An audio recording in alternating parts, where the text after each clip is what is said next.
You're listening to the Appraisal Buzzcast with your host, Hal Humphreys.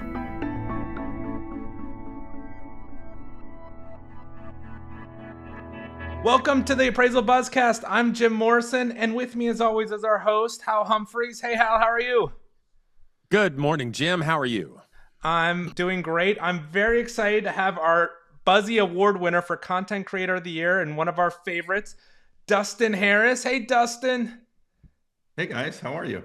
Thanks for joining us again. Doing fantastic, Dustin. Man, the first round of Buzzy Awards, and I saw that we had created this Content Creator of the Year award, and the very first thought that went through my head was, Dustin's going to win this. I'm not at all shocked by that. I'm so excited to have you on. For our listeners, Dustin and I go way back. I have been involved with this mastermind group over the years. I've been on his podcast. He's been on the Appraisal Buzz podcast. He's also been on Appraiser Learning podcast. And Dustin is a friend and one of the most prolific creators of content to help appraisers. So, Dustin, thank you for taking the time to be here with us today. We're tickled to have you be the inaugural winner for Content Creator of the Year. The Appraiser Coach was one of the first appraisal industry podcasts. Let's talk about your history and why you got into podcasting. Tell us what happened there. How did you think, I need to start a podcast? Well, thank you, Hal. And I'm glad you mentioned we're friends. I think that's the most important part of that introduction. That, of course, had no effect on this award, I'm sure. By the way, it's nice to be the winner of an award I didn't even know I was competing for. That's fun. The thing that lets you know it wasn't rigged is I didn't win the award. Gotcha. Okay, that's how we would have known. I have to do one correction, though. You said I was among the first podcast. I believe I was the first. I could be wrong on that, but I think I was. But to your question, podcasting to me has always been something that I've enjoyed as a listener. And I also, in addition to loving education and learning, I love to be on the other side of that as well. I love teaching. I love sharing the things that I've learned over the years. And so I think starting this podcast was kind of the perfect marriage of teaching and doing something that I love. As you know, how podcasts are growing. We live in a world where you can find really any niche that you want out there, whether it be, appraising or plumbing, or if you have an affinity for Nigerian ninjas who love nachos, I'm sure there's a podcast out there. And I love the fact that we live in the information age and we can just find information and listen to it while we drive around and take comp photos or clean the kitchen or what have you. And so I think it's a great medium to get the word out. I just Googled Nigerian ninjas who love nachos, and I got a ninja food beef nacho recipe popped up right away. I told you. Yeah. So the thing about podcasting is, and I think you're going to agree with me. I mean, you and I both understand the idea of creating efficiencies and making things work smarter, not harder. But for me, there are a lot of AI generated podcasts coming out. Yeah. And I much rather enjoy having an actual human being who is an expert or a journalist or a researcher talking about a topic and talking to other experts about the topic. That's the joy of podcasting for me. I've been listening to a podcast for the past year now called Empire Podcast. It's a Scottish historian by the name of William Dalrymple. And I can't remember his co-host's name, but they talk about the history of empire throughout the course of recorded history. And they cover different empires, and they do it with experts coming in to talk about things. I know that's a non sequitur for us, but the way you do your podcast is you bring in experts to help people understand things and provide really useful information. So I appreciate the fact that when I listen to the Appraiser Coach podcast, I'm hearing Dustin Harris deliver information to me. And I think there's value in that.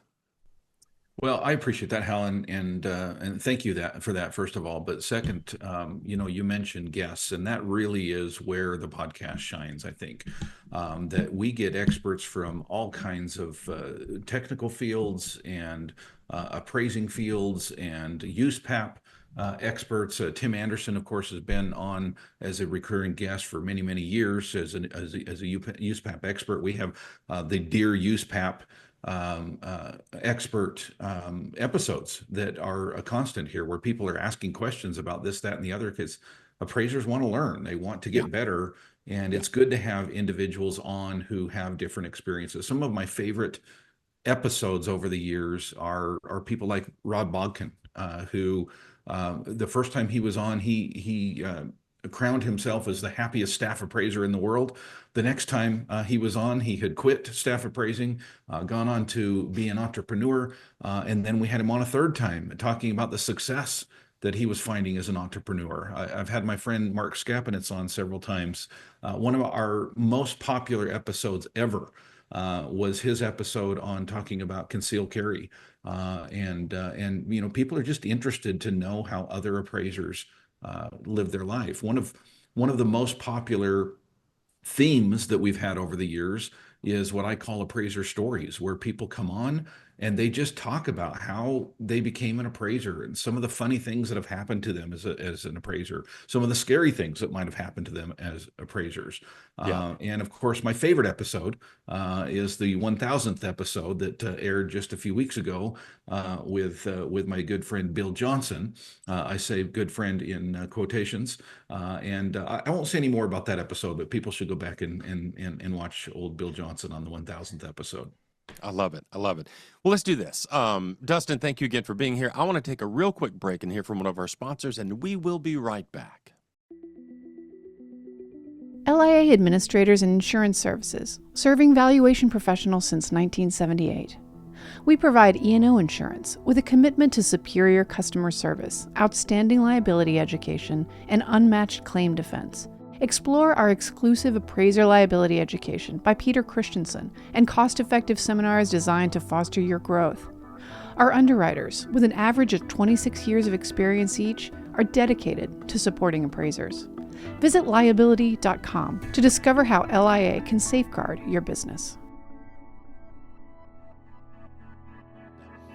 Welcome back, everybody. You're listening to the Appraisal Buzz podcast. I'm Hal Humphreys, your host, and I'm absolutely tickled to be joined today by Dustin Harris, the appraiser coach. And Dustin has been awarded the Content Creator of the Year for the first annual Buzzy Awards competition. Dustin, absolutely tickled to have you here. I do want to take just a second to go a little bit off script. You mentioned the stories about appraisers and how they got their start and how they started their business, that kind of business.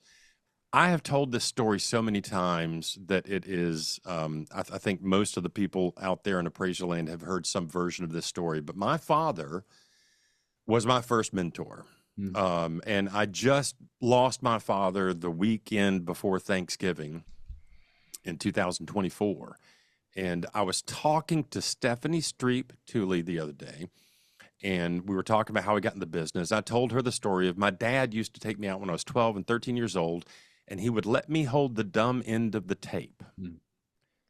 And the next day, I got this little guy from Stephanie, which is a tape measure that just says Dad in the middle of it. And it's one of the sweetest things I've ever gotten. But the stories of how people started into the business, I think they help us all connect, number one, but they also encourage new people to come into the business. Those kind of stories are really, really useful. 100%. I appreciate you sharing that anecdotal story, Hal. First of all, I'm sorry you lost your father. I, of course, lost mine recently as well, who was also my mentor. And it's the little things that you remember. It's the little things like holding the dumb end of the tape. Hopefully he wasn't yelling at you like mine did, because I wasn't holding it right. But man, I love there were some moments there, sons and fathers, you know how it goes. Right. So you mentioned before the break, you've done at least 1,000 episodes, if not more by now. Tell us a couple more of your favorite experiences putting on your podcast. Yeah.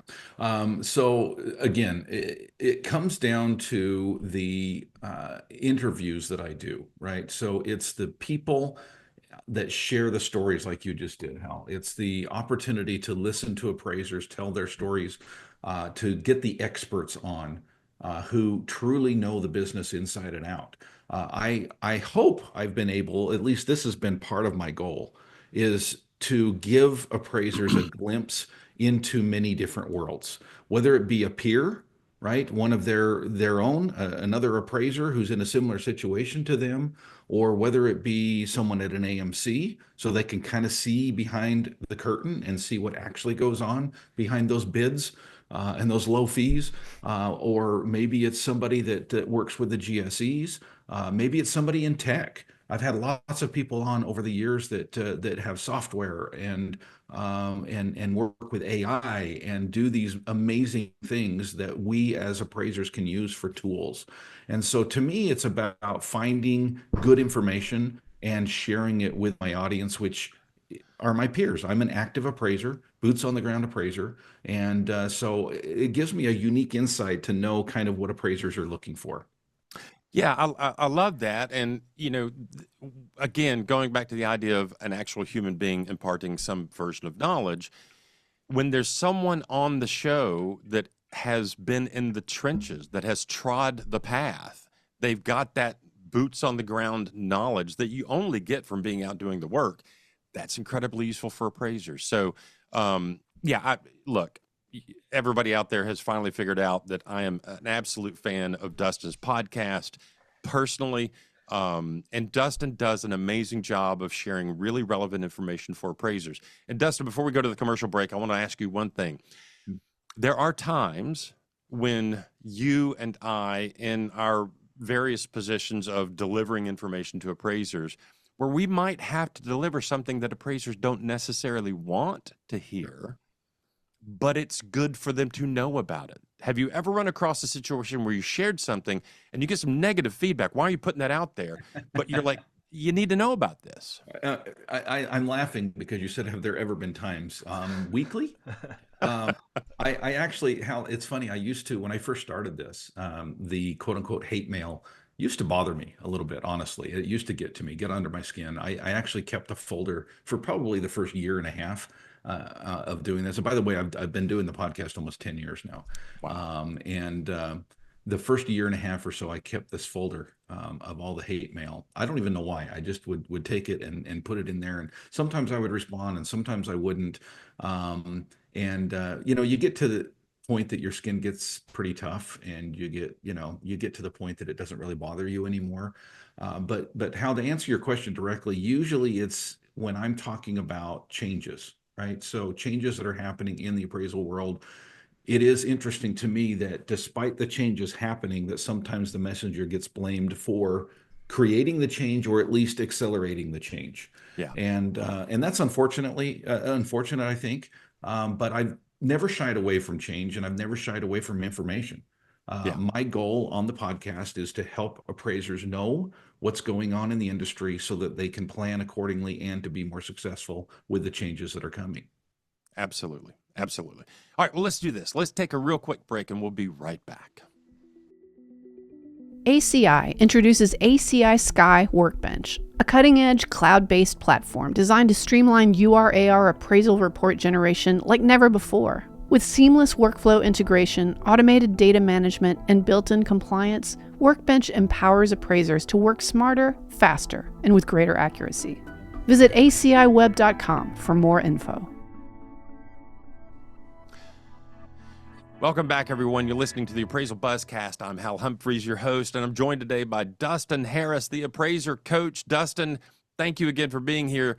Let me ask you, you're kind of out in front of all this stuff in the appraiser world. What is in store for the future of appraisers? Oh, wow. Yeah. So, you talk about favorite episodes, and I don't know if this is necessarily one of my favorite episodes, but it definitely was the most popular episode of 2024.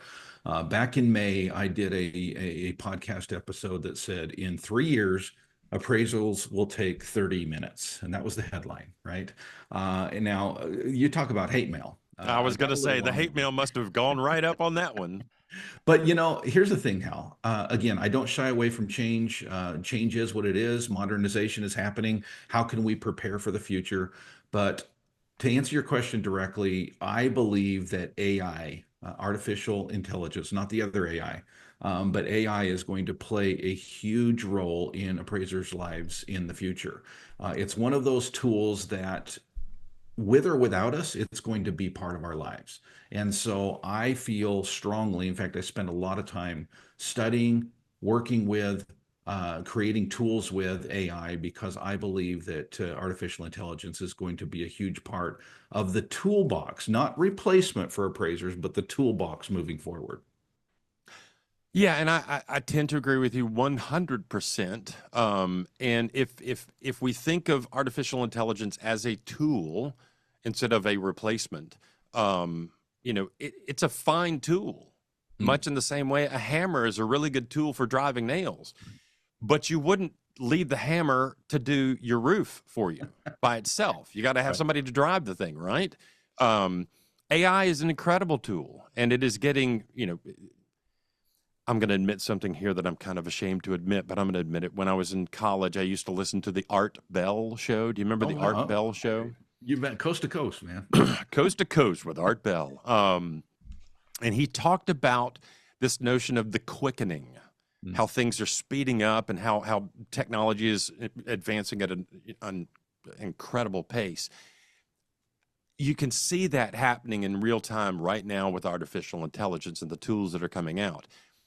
If we as appraisers, Dustin, don't figure out how to use this tool, we might find ourselves in a bad spot. But I think it's a really good tool, and there's some things that it's really incredibly good at. There's some things that it kind of sucks at. I did a little research project a couple of weeks ago. Brian and I talked about this on his podcast, where I was looking for some indications of differential land values based on regenerative agriculture practices versus conventional agriculture practices. And this well-known generative predictive text model came back with some studies that it cited, and they sounded really good. And then I went to look them up, and I couldn't find them. And I went back to this GPT model and said, did you by chance fabricate these studies? And it said, oh, sorry. Yeah, I sure did. I was trying to be helpful. Right. Yeah. The hallucination is something we got to watch out for sure. Well, Dustin, again, thank you for being here. Congratulations on being the inaugural winner of the Content Creator of the Year for the Buzzy Awards. I have a sneaking suspicion Jim is going to do this to you and me. He tends to do it to me. I think he just has something in for me, but he asks appraisers from around the country to pose anonymous questions that we as experts can answer. Jim, do we have an anonymous appraiser question that's going to try and stump Dustin and me today? We did, and because Dustin's such an expert, I think it's a particularly hard one right now. So if we're not able to answer it, I understand. But so if anybody else has any questions for our experts, reach out at comments at appraisalbuzz.com. So this one says, I'm appraising a farmhouse built in 1940 that was gutted and fully renovated. The land is zoned agricultural, and the universal land is noted as single-family residential. They added an attached 3-car garage, and on top of the 3-car garage is a 1,000-square-foot apartment with a full kitchen, full bath, and outside accessible entrance. Permits were obtained for interior remodeling and expansion.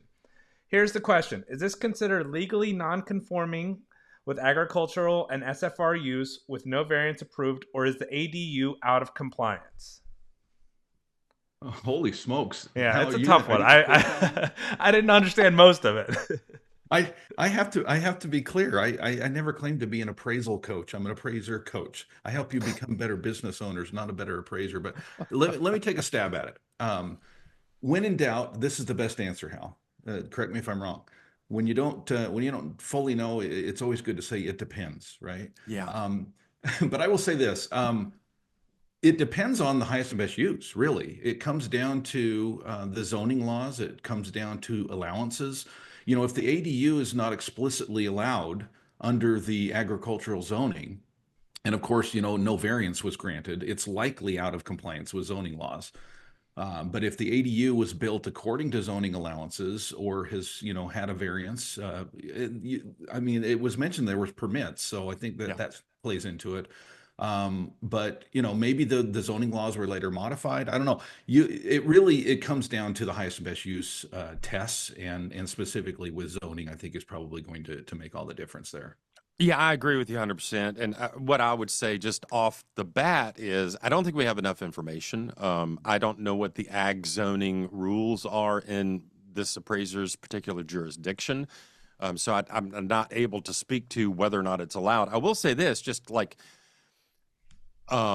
thinking about it as an appraiser, I do a lot of rural appraising. Dustin, I know you do as well. Mhm.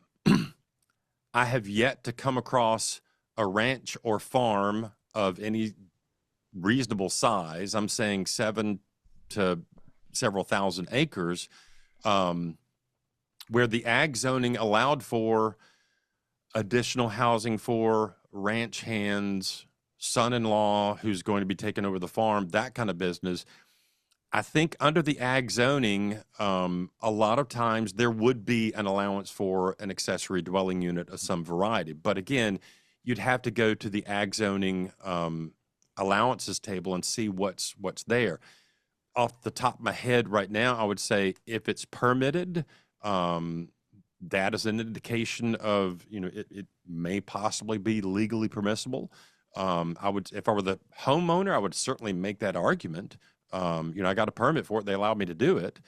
But it really boils down to the zoning. And at the end of the day, as Dustin pointed out, when we're appraising real estate as professional appraisers, one of the first steps in the process of, identifying the problem and all of those things is we look at the highest and best use. Is it legally permissible? Is it physically possible? Is it financially feasible? Is it maximally productive? Those are the questions we have to ask as appraisers. So to answer the legally permissible part, I think we need more information about the actual zoning related to ag in that jurisdiction. Aside from that, I have no problem valuing it as an ADU. Yep. Well said.